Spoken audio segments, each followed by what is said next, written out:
ஆண்டவரும் இரட்சகருமாகிய இயேசு கிறிஸ்துவின் நாமத்தினாலே இந்த நாளிலே என்னுடைய சத்தத்தை கேட்கிற யாவருக்கும் புத்தாண்டு வாழ்த்துக்களை கூறிக்கொள்ளுகிறேன். கடந்த ஆண்டோடு கூட வெளிப்படுத்தின விசேஷத்தை வரையிலும் முடித்து அதன் பின்பாக தெய்வீக இயல் என்கிற தலைப்பின் கீழாக தேவ இயல், கிறிஸ்து இயல், பரிசுத்த ஆவி இயல், வேதாகம இயல், மனித இயல், தூதர் இயல், சபை இயல், பாவ இயல், இரட்சிப்பு இயல், வருங்கால இயல் என்கிற தலைப்பின் கீழாக ஆரோக்கியமான உபதேசத்தை நாம் கற்றுக்கொண்டோம்.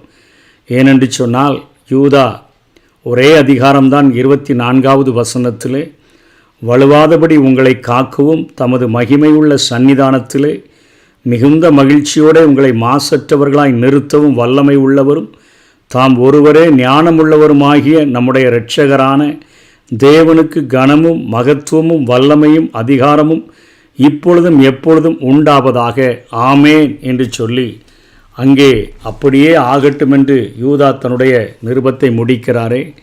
மணவாட்டியாகிய நம்மை மணவாளனாகிய இயேசுவுக்கு ஒவ்வொரு நாளும் நம்மை ஆயத்தப்படுத்தி வலுவாதபடி நம்மை காத்து ஒரு நாளிலே மணவாளனாகிய இயேசுவுக்கு ஏற்ற மணவாட்டியாக கரையற்றவர்களாக குற்றமற்றவர்களாக குறைவற்றவர்களாக நிறுத்துகிறதற்கு ஒவ்வொரு நாளும் ஆவியானவர் நம்மிலே கிரியை செய்கிறார் என்பதை நாம் உணர்ந்து கொள்ள வேண்டும். இந்த நாளிலே யோபு 23வது அதிகாரத்தில் 14வது வசனத்தில் யோபு இப்படியாய் குறிப்பிடுகிறார், எனக்கு குறித்திருக்கிறதை அவர் நிறைவேற்றுவார், இப்படிப்பட்டவைகள் இன்னும் அநேகம் அவரிடத்தில் உண்டு.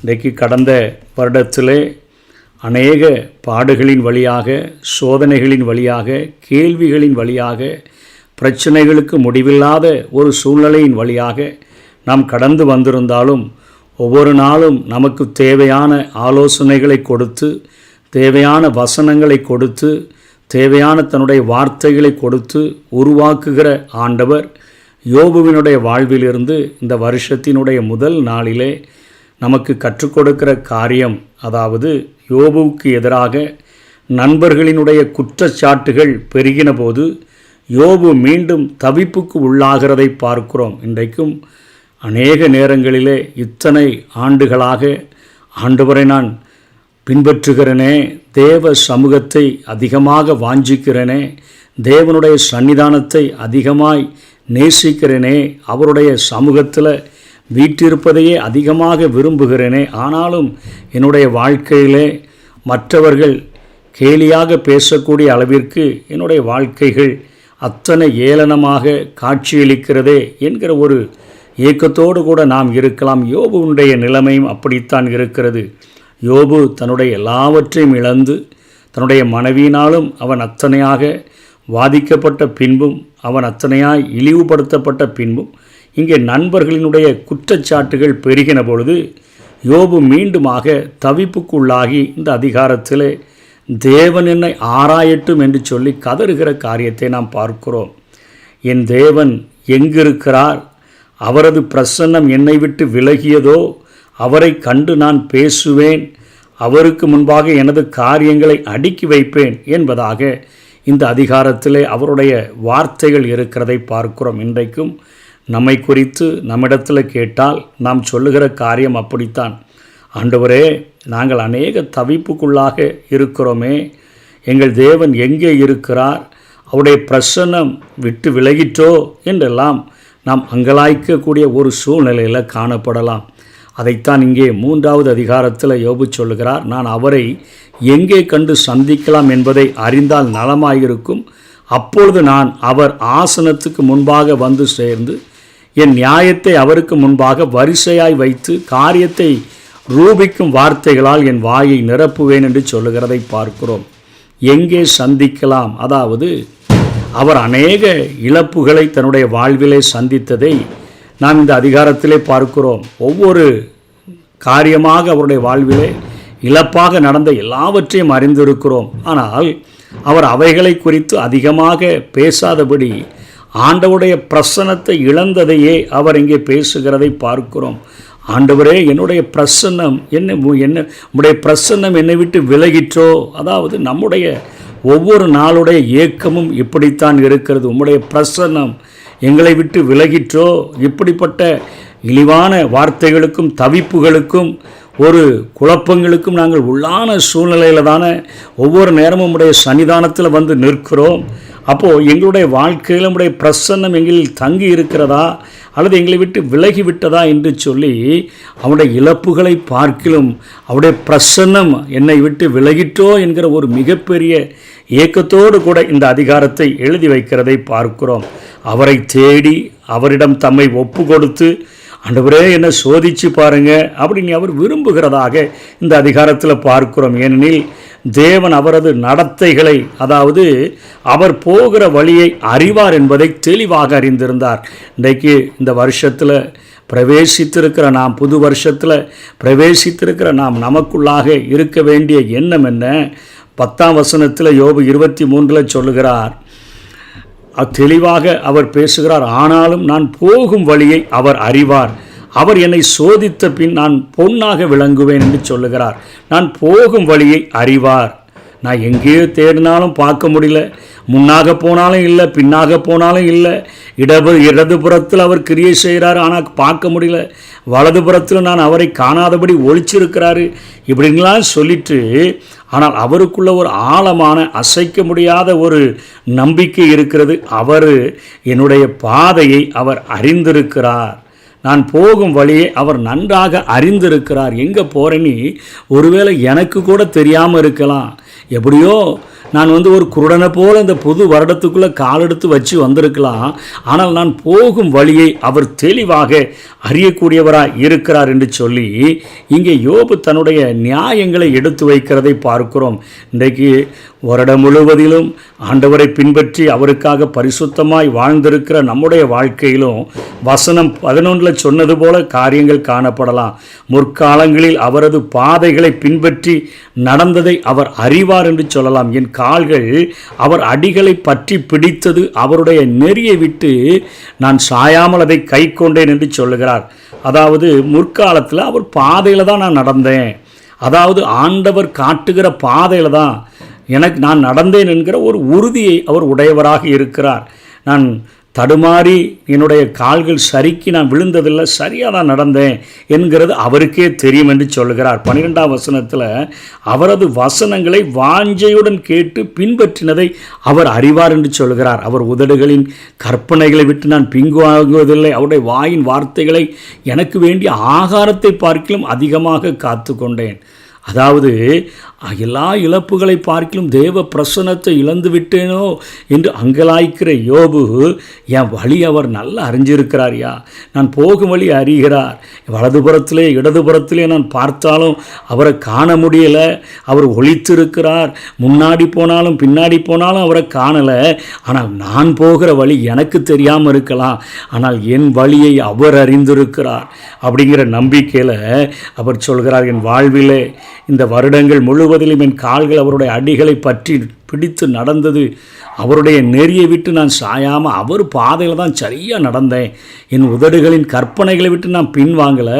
அவருடைய வாயின் வார்த்தைகள் அது மேலே அவ்வளோ ஆசை வச்சு ஆகாரத்தை பார்க்கிலும் அதிகமாக காத்து கொண்டேன் என்று தன்னுடைய காரியத்தை சொல்கிறார். இன்றைக்கு ஒருவேளை நம்முடைய காரியங்களும், ஆண்டவரே உம்முடைய வேதத்தை எத்தனையாய் நேசித்தேன், உம்முடைய வார்த்தைகளை வாக்குத்தத்தங்களை எத்தனையாய் நான் நேசித்தேன் என்கிற ஒரு காரியத்தோடு கூட நம்ம காணப்படலாம். இன்னும் சொல்கிறாரு, எனவே யோபு தேவ பக்தியும் தேவ சித்தத்துக்கு ஒப்பு கொடுத்திருக்கிறதையும் ஆண்டவர் அறிந்திருக்கிறார் என்றே 13-15 வரையிலும் சொல்லுகிறார். அவரோவென்றால் ஒரே மனதாக இருக்கிறார், அவரை திருப்பத்தக்கவன் யார்? அவருடைய சித்தத்தின்படியெல்லாம் செய்வார், அதாவது எனக்கு குறித்திருக்கிறதை அவர் நிறைவேற்றுவார். இப்படிப்பட்டவைகள் அவர் சித்தத்துக்கு ஒப்பு கொடுத்துட்டோம்ப்பா, அதனால் என் வாழ்க்கையில் அவர் என்ன குறித்திருக்கிறாரோ அதை அவர் நிச்சயமாக நிறைவேற்றுவார். என்னுடைய சித்தத்தின்படி நான் விடுதலையாக விரும்பலை, என்னுடைய பிரயாசத்தின்படி நான் விடுதலையாக விரும்பலை. இப்படிப்பட்டவைகள் இன்னும் அநேகம் அவரிடத்தில் காணப்படுகிறது. ஆகையால் அவருக்கு முன்பாக கலங்குகிறேன், நான் சிந்திக்கிற போது அவருக்கு பயப்படுகிறேன் என்று சொல்லுகிறதை பார்க்கிறோம். என் முழு வாழ்க்கையையும் என்னுடைய தேவ பக்தி தேவ சித்தம் இவைகளுக்காக என் வாழ்க்கையை நான் ஒப்பு கொடுத்து விட்டேன் என்றே இங்கே அவர் அறிக்கையிடுகிறதை பார்க்கிறோம். அடுத்தபடியாக சொல்கிறார், இங்கே யோபு குறிப்பிடும்போது சோதனை என்பது அவர் அனுபவித்து கொண்டிருக்கிற பாடுகள் எங்கே சொல்லலை, மாறாக நண்பர்கள் நிறைய குற்றச்சாட்டுகளை சொல்கிறாங்களே. இன்றைக்கு எனக்கு எத்தனையோ சிறுமைப்படுத்தப்பட்ட வார்த்தைகள் என்னுடைய காதுக்கு நேராக எல்லாரும் பேசுகிறாங்களே. என்னுடைய உபத்திரவங்களை பார்த்து, என் வேதனைகளை பார்த்து, என் பிரச்சனைகளை பார்த்து, என் குழப்பங்களை பார்த்து எத்தனையோ காரியங்களை பேசுகிறாங்களே. அதை குறித்து நான் இப்போ சொல்லலை, சோதனைன்னு சொல்லலை. என்னுடைய நண்பர்கள் தவறாக சாட்டுகிற அந்த குற்றங்கள் இருக்குத, அதை தேவனே நீங்களே ஆராய்ந்து பாருங்கப்பா, நீங்கள் சோதித்தால் தான் நான் பொன்னாக விளங்க முடியும் என்று சொல்லி அங்கே நண்பர்களுக்கு சவால் விட்டு சொல்லுகிறது போல சொல்கிறார். உங்கள் கரத்தில் நான் என்னை ஒப்பு கொடுக்குறேன், என்னை சோதித்து பாருங்கள், நிச்சயமாய் பொன்னாக நான் விளங்குவேன். அவர் என்னை சோதித்த பின், அதாவது சோதிக்கும்போது சோதித்தால் நான் பொன்னாக விளங்குவேன் என்கிற ஒரு சரியான வார்த்தையை இங்கே யோபு சொல்லி முடிக்கிறதை பார்க்கிறோம். இத்தனை உறுதியாக இருந்த மனிதனுடைய வாழ்விலே நடந்தது என்ன?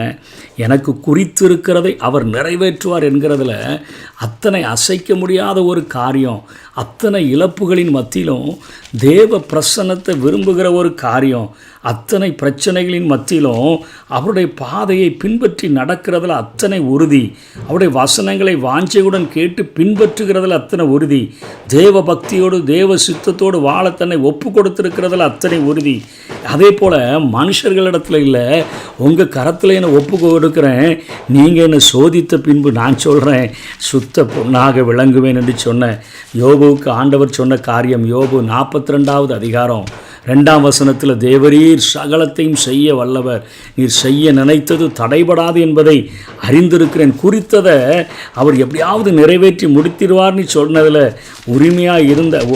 உறுதியாக இருந்த யோபுவனுடைய வாழ்க்கையில் ஆண்டவர் 12ஆம் வசனத்தில் 42ஆம் அதிகாரம் யோபுவின் முன்னிலைமையை பார்க்கலாம், அவன் பின்னிலைமையை ஆசீர்வதித்தார். 14,000 ஆடுகள், 6,000 ஒட்டகங்கள், 1000 ஏர்கள், 1000 கழுதைகள் அவனுக்கு உண்டாயின என்று சொல்லி அவனுக்கு உண்டான ஆசீர்வாதத்தை சொல்லி யோபு நெடுநாள் இருந்து பூரண வயதுள்ளவனாய் மரித்தான். இன்றைக்கு நம்முடைய வாழ்க்கையில் அநேக குழப்பங்கள் சூழ்ந்த சூழ்நிலையோடு கூட, அநேக பிரச்சனைகள், போராட்டங்கள், இவைகளின் சூழ்நிலையோடு கூட, அநேக பழிச்சொல்களின் சூழ்நிலையோடு கூட இந்த ஆண்டிற்குள்ளே நம்ம பிரவேசித்திருந்தாலும் யோபுவை போல நாம் தைரியமாய் சொல்ல முடியும், எனக்கு குறித்திருக்கிறதை அவர் நிறைவேற்றுவார். இப்படிப்பட்டவைகள் இன்னும் அநேகம் அவரிடத்தில் உண்டு. என்னுடைய வாழ்வினுடைய பாதைகளை அவர் அறிந்திருக்கிறார், வசன வாஞ்சைகளை அறிந்திருக்கிறார். நான் அவர் மேலே எவ்வளோ பக்தியாக இருக்கிறேன், நான் அவருடைய சித்தத்தை செய்கிறதுக்கு எத்தனையாய் அர்ப்பணித்திருக்கிறேன், அவருடைய பிரசன்னத்தை எப்படியாய் வாஞ்சிக்கிறேன். நான் மனிதர்களுடைய கைகளில் அல்ல, சாத்தாங்கைகளில் அல்ல, உங்கள் கைகளில் நீங்கள் சோதிக்கிறதற்கு, அதாவது நண்பர்களுடைய அந்த வீணான குற்றச்சாட்டுகளுக்கு நீங்கள் சோதித்து பாருங்கள்.